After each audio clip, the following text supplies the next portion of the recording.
Yangi O'zbekistonda prezidentimiz boshchiligida olib borilayotgan siyosatdagi g'oya va tashabbuslarning zamirida avvalo inson qadri tushunchasi yotibdi. Inson qadri qachon ulug'lanadi? Qachonki qonun ustuvor bo'lgan joyda. Demak, huquqni muhofaza qilish idoralarida odil tergovni olib borish uchun mutaxassislar zarur. Shu ma'noda prezidentimiz tizimni tubdan takomillashtirishga jiddiy e'tibor qaratdi. Yangicha yondashuv asosida tergov organlari uchun kadrlarni tayyorlash, qayta tayyorlash va malakasini oshirishning yagona zanjiri yuzaga keldi. Aslida bu jarayonlar bir necha yil avval boshlangan. Davlatimiz rahbarining 2022-yil 28-noyabrdagi jinoyatlarni tergov qilish sohasida malakali kadrlarni tayyorlashning sifat jihatidan yangi tizimini joriy etish to'g'risidagi farmoni doirasida Bosh prokuratura akademiyasi negizida O'zbekiston Respublikasi huquqni muhofaza qilish akademiyasi tashkil etildi. Akademiya qisqa vaqt ichida tor ixtisoslashgan ta'lim muassasalaridan prokuratura va tergov surishtiruv organlari uchun kadrlarni yagona yondashuv asosida tayyorlaydigan, ta'limni uzluksiz tizimiga ega bo'lgan, to'laqonli ixtisoslashtirilgan oliy ta'lim va ilmiy tadqiqot muassasasiga aylandi. Shu o'rinda haqli savol tug'iladi. Nega avval bu yo'nalishga kadrlar tayyorlashga jiddiy e'tibor berilmagan? Qariyb 10 yil muqaddam organlar uchun sohaviy kadrlar tayyorlash go'yoki qora quti, ya'ni soyada qolgan mavzu kabi edi. Na shart-sharoit, na rag'bat, na imkoniyat bo'lgan. O'qish imkoniyati faqat kam sonlilar uchun mavjud bo'lib, chin dildan intilishga ega bo'lganlar esa chetda qolib ketavergan. Natijada asl iqtidori borlarda qiziqish yo'qoldi va vaziyat yanada murakkablashdi. 2017-yildan sohada tub islohotlar boshlandi. Ana shu yangilanishlar davlatimiz rahbari tashabbusi bilan bunyod etilgan huquqni muhofaza qilish organlari akademiyasi faoliyatida to'liq aks etgan. Bugun O'zbekiston Respublikasi prezidenti Shavkat Mirziyoyev mazkur dargohga tashrif buyurib, uning faoliyati va ta'lim imkoniyatlari bilan yaqindan tanishdi. Aslida huquqni muhofaza qilish organlari akademiyasi mamlakatda professional kadrlar korpusini shakllantirishdagi asosiy markazga aylanib ulgurdi. Davlatimiz rahbari maxsus o'quv laboratoriya markazini ko'zdan kechirar ekan, tergovchi kadrlarni tayyorlashda joriy qilingan bunday yangicha tizimni mohiyatini tahlil qilib berdi. Bir paytlar e'tibordan chetda qolgan sohada paydo bo'lgan bo'shliqni to'ldirish uchun mana shunday shart-sharoitlar yaratilganligini aniq misollar bilan tushuntirib berdi. Jarayonlar bilan tanishgan davlatimiz rahbari talaba va tinglovchilar o'qigan va bilganlarini amaliyotga joriy qiladigan tizim yaratish lozimligini alohida ta'kidladi. Sharoit yaratish bo'yicha, shu jazo muqarrarligini ta'minlash bo'yicha mana shu dunyoda qaysi davlatda rivojlangan bo'lsa, o'sha davlatdan hamma imkoniyatni olib kelishga harakat qilyapmiz. Hozir sizlarda bor bu narsa. Agar sizlar o'zlaringiz ustozlaringdan, katta tergovchi bo'lgan hamkasblaringdan so'rasalaring, ularda ming afsuslarki, bu narsa, bu imkoniyat bo'lmagan. Sizlar bir mukammal yangi O'zbekistonda yetuk tergovchilar bo'lib yetishishiga men umid qilib va ishlaringizda muvaffaqiyat. Biz kuch haqiqatda va qonun ustuvor jazo muqarrar degan tamoyil asosida yashayapmiz. Inson qadri deganim eng katta narsa mezon, adolat bo'lish kerak. Bu akademiyani tuzishda 2-3 marta aytdimki, tergovchi yomon deyishdan oldin tergovchini yaxshi bo'lish uchun nima qildik biz? 27 yil mustaqillikda. Lekin hozir yaxshi bo'lish uchun biz imkoniyat yaratyapmiz. Shundan sizlar unumli foydalanasizlar degan umidda mana sizlar bilan ko'rishyapman. Sizlar ham o'zlaringga ongli ravishda bir mas'uliyat va javobgarlik olishlaring kerakki, bunday imkoniyatdan to'g'ri foydalanishlaring kerak. Har bir qabul qilgan qarorlaring, bilasizlarmi, tinchligimizga, osoyishtaligimizga, kelajagimizga zamin bu.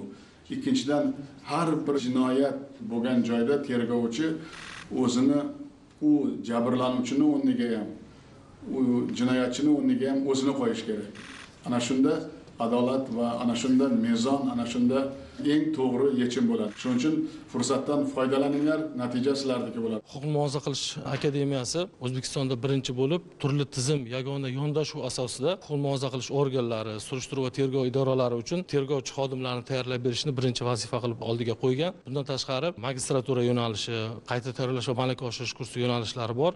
Mazkur yo'nalishlarda nafaqat prokuratura organlari, butun mamlakatimizdagi vakolatli davlat idoralari, ya'ni surishtiruv va tergov faoliyati bilan shug'ullanuvchi idoralarning xodimlari ham malakasini oshiradi. Bugungi kunda asosan ta'lim olishning dual tizimi yo'lga qo'yildi. Birinchilardan bo'lib, bu degani talaba faqat darsda, auditoriyada o'tirish emas, umumiy o'quv faoliyatining kamida 50%ni to'g'ridan to'g'ri kelajakda qaysi huquqni muhofaza qilish idorasida ishlaydigan bo'lsa, bular shu idoraning faoliyatini tanishi bilan to'g'ridan to'g'ri tergovchi va surishtiruvchilar bilan birgalikda ish olib borish bilan davom ettiradi. Qisqa muddat ichida akademiyaga biriktirilgan hududda infratuzilma izchil ravishda kengaytirildi. Majmua to'ri undan 3 gektar hududda barpo etilgan bo'lib, o'quv binosi, ma'muriy bino, kutubxona, oshxona va 2480 o'ringa mo'ljallangan yotoqxonani o'z ichiga oladi. Shu bilan birga zamonaviy sport majmuasi qurilishi davom etmoqda. Bu esa bo'lajak mutaxassislarni har tomonlama rivojlantirishga imkoniyat yaratadi.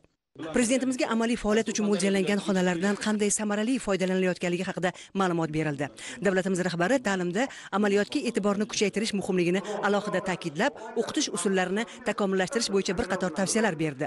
Bugungi kunda akademiyada jami 12 ta ixtisoslashtirilgan o'quv xonalari faoliyat ko'rsatmoqda. Ular qatoriga kriminalistika poligonlari, so'roq va tanib olish zallari, kiberpoligon hamda darknet laboratoriyalari kiradi. Xalqaro tergov amaliyotida shunday bir ibora bor, ya'ni ko'zing bilan ko'r, qo'ling bilan ushla va uni amaliyotda qo'lla degan tushuncha bor. Shu ma'noda akademiyada maxsus o'quv laboratoriyalari tashkil etilgan. Bundan maqsad auditoriyalarda olingan nazariy bilimlarni amaliyot bilan uyg'unlashtirishdir. O'zbekiston Respublikasi Prezidentining tashabbusi bilan tashkil qilingan bunday akademiya asosan yurtimizdagi barcha huquqni muhofaza qiluvchi idoralar uchun tergovchi kadrlarni tayyorlab beradi.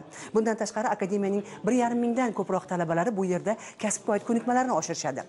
Mahalliy hamda xorijiy ekspertlarning fikricha, bunday akademiyaning tashkil etilishi O'zbekistonda inson huquqlarini ta'minlash borasida malakali kadrlarni tayyorlash uchun tashlangan muhim qadamlardan biri sifatida e'tirof etilmoqda. Tergov faoliyati yo'nalishi bitiruvchilari huquqni muhofaza qilish organlari faoliyatiga bevosita integratsiyalash imkoniyatiga ega. Bu yerda oliy ta'limning 2 bosqichli tizimi, bakalavriat va magistratura joriy etilgan. 2023-2024 o'quv yilida ilk bor mamlakatimizda turli tizimlar yagona yondashuv tamoyili asosida tergov faoliyati va prokurorlik faoliyati bakalavriat yo'nalishi bo'yicha ta'lim jarayoni tashkil etildi. Kelgusida kiber huquq yo'nalishi bo'yicha kadrlar tayyorlash rejalashtirilgan. Magistraturada esa bu yo'nalishlar bilan bir qatorda milliy ta'lim tizimi uchun noyob bo'lgan korrupsiyaga qarshi kurash faoliyati hamda inson huquqlari sohasida xalqaro huquq yo'nalishlari bo'yicha mutaxassislar tayyorlanmoqda. Joriy o'quv yilidan kiber xavfsizlikni huquqiy ta'minlash magistratura yo'nalishi ham joriy etiladi. So'nggi 3 yil ichida akademiyaning moddiy texnik bazasi misli ko'rilmagan darajada o'zgartirildi. Xodimlar uchun alohida bino qurib berildi, sport komplekslari qurilmoqda. Prezidentimiz qayerga tashrif buyursalar, o'sha yerda motivatsiya bo'ladi. Bugungi kundagi tashriflari ham huquqni muhofaza qilish sohasida, huquqni muhofaza qilish organlariga kadrlar yetkazib berish sohasida yana qanaqa konseptual jihatlarga alohida ahamiyat berishimiz kerakligi haqida o'zimizga xulosa qilib oldik. Keyingi faoliyatimizda prezidentimiz tomonidan berilgan maslahatlar, ko'rsatmalar asosida yanada faoliyatimizni takomillashtiramiz. 2009-yil shu sharoit qachon bo'lgan, hech qachon ko'rmaganmiz. To'g'ri xulosa qilib, shu sharoitga mos bo'lgan ishni amalga oshirishimiz kerak, shu sharoitga mos bo'lgan javobni berishimiz kerak prezidentimiz oldida. Prezidentimiz siyosatlarini tub zamirida inson qadri yotibdi. Inson qachon qadrlanadi? Uning huquqlari himoya qilinsa, uning huquqlarini kim himoya qiladi? Malakali yuridik kadrlar himoya qiladi. Malakali yuridik kadrlarni tayyorlash vazifasi bizga yuklatilgan. Shu jarayonda biz qo'limizdan kelgancha o'zimizni bilimimizni, tajribamizni, salohiyatimizni sarflashga va'da beramiz. Tashrif davomida prezidentimiz akademiyaning kutubxonasida ham bo'ldi. Bu yerda davlatimiz rahbari sohada uzoq yillar faoliyat olib borgan nuroniylar hamda yoshlar bilan samimiy muloqot qildi. Ularni doimo o'qib o'rganishga, ilm olishga va uni inson huquqlarini himoya qilishga safarbar etishning muhim jihatlarini aniq misollar bilan tushuntirib berdi. Chunki inson hayotida erishgan moddiy ne'matlarni kun kelib yo'qotishi mumkin, lekin uni bilimini hech kim tortib ola olmaydi. Bunday o'tkir zehn va bilim ayniqsa odamlar taqdiriga daxldor qarorlar qabul qilishda tergovchi kadrlarga juda zarur. Shu ma'noda bu yerga ilm xazinasini jamlagan mana shunday zamonaviy ziyo maskani qurildi. Davlat rahbarimizning akademiyamizga tashrifi ta'lim jarayoniga qaratilgan yuksak e'tibor deb hisoblayman. Akademiyamizda yaratilgan zamonaviy shart-sharoitlar, tergov faoliyatiga yo'naltirilgan amaliy mashg'ulotlar hamda biz bitiruvchilarning ish bilan ta'minlanishga yo'naltirilgan tizimli chora-tadbirlari davlat rahbarimizning bizga yaratgan imkoniyatlari hisoblanadi va bu imkoniyatlardan biz to'g'ri foydalangan holda kelgusida yurtimizga sidqi dildan xizmat qiladigan kadrlar bo'lib yetishishimizga harakat qilamiz. Bugungi kunda akademiyamizdagi ta'lim jarayonlari barcha xalqaro standartlarga yaratilgan sud imitatsiya xonalarida biz aynan sud protsessi ishtirokchilari, sud prosesini qanday amalga oshirish bosqichlarini o'rganyapmiz.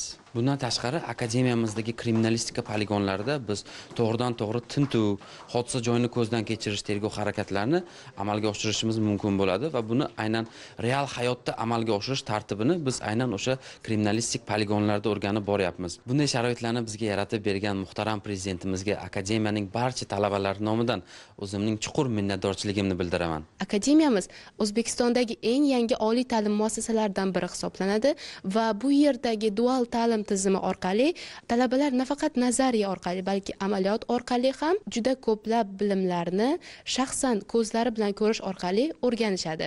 Va bugungi davlatimiz rahbari tashrifi bizga yanada mas'uliyat, o'qish uchun yanada motivatsiya berdi desak hech mubolag'a bo'lmaydi. Muloqotda yana bir muhim jihatga e'tibor qaratildi. Akademiyada 10 ta ixtisoslik bo'yicha ilmiy darajalarni beruvchi kengash faoliyat olib boradi.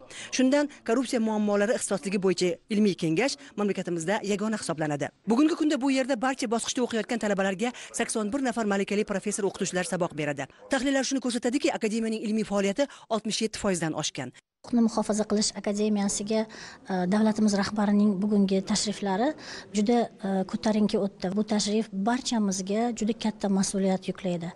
Chunki mana shu davlatimiz rahbari boshchiliklarida amalga oshirilayotgan islohotlarni zamirida har bir soha uchun bilimli, salohiyatli, kuchli, vatanini sevgan, xalqiga sadoqati kuchli bo'lgan mutaxassislarni tayyorlash turadi. Xususan, huquqni muhofaza qilish sohasida ham bilimli va adolat yo'lida xizmat qiladigan kadrlar tayyorlash topshirig'i bizning zimmamizga yuklatilgan.